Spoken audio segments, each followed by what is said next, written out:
歡迎嚟到微波樂視頻，今集嚟到呢個香蕉燕麥鬆餅教學。首先準備一啲熟香蕉啦、燕麥片啦、牛奶同埋雞蛋、泡打粉、香草精、食用油或者溶化咗嘅奶油、糖啦、鹽啦、肉桂粉啦。好啦，首先混合乾性材料喺一個碗入邊，將燕麥片、泡打粉、食鹽、糖同埋肉桂粉混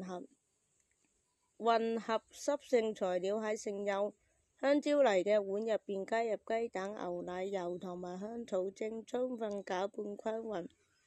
將乾性材料逐步加入濕性材料中，輕輕攪拌至混合均勻。注意不要過度攪拌，以免鬆餅口感變軟。預熱煎鍋，喺中小火上預熱煎鍋，可以輕輕塗抹一些油以防黏鍋。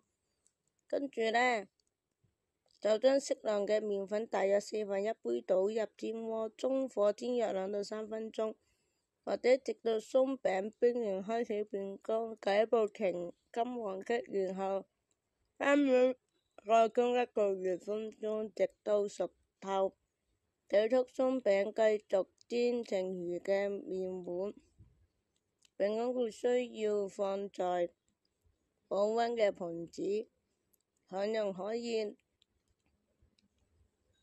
大家記得點讚同關注我哋。